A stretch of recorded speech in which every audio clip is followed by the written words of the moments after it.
He toanga mō ngā kapa ā-iwi. Koe rā tā te kaiarataki I te whānau Apanui, tā tāmati wāka whai muri hoi te whakaihu wakatanga o te kapa haka o te whānau Apanui I te matatini.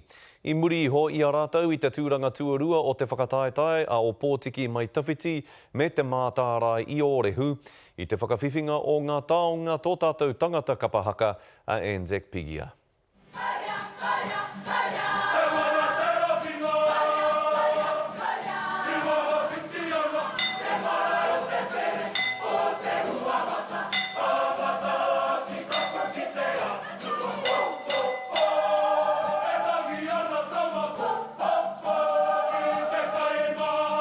He toa mo te iwi.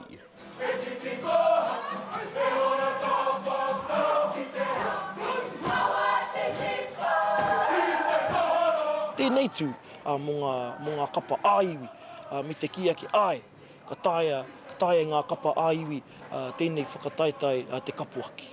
Ko te mea nui kei te koa te iwi, kare kore kei te koa rātou. Ko te toa whakaihu waka mo te matatini 2025, te kapa haka o te whānau a Apanui.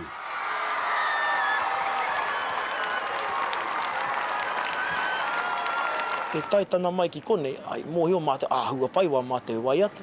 Engari te ki te ngātu I ngā kapa I te rangi tuatai, o Pōtiki, Ngā Tūmanako, Mōtai, rātau, ka ahua heke haere te manawa, ka uru mai a pōhehe. Ōrere rawa, kaore pia he kupu e tae au te whakahua I taku ōrere.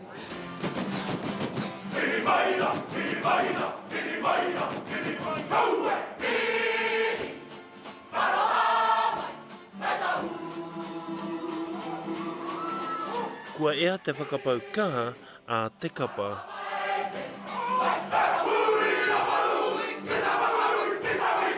Pōrangi tēnei mahi te haka. Koe nei nā taima ka tae koe te mea, whai wāriu anō, e rā praki tihi, e hia rau nā kaupapa, kāre au I wāteake, nā te haka. No reira, ko te koake, ko whai hua nā rau haora, nā rā, nā marama, me te tau.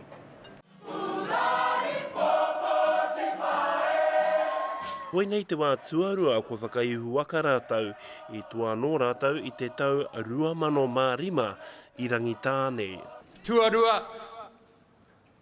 o Pōtiki mai tawhiti me te mātārai Orehu.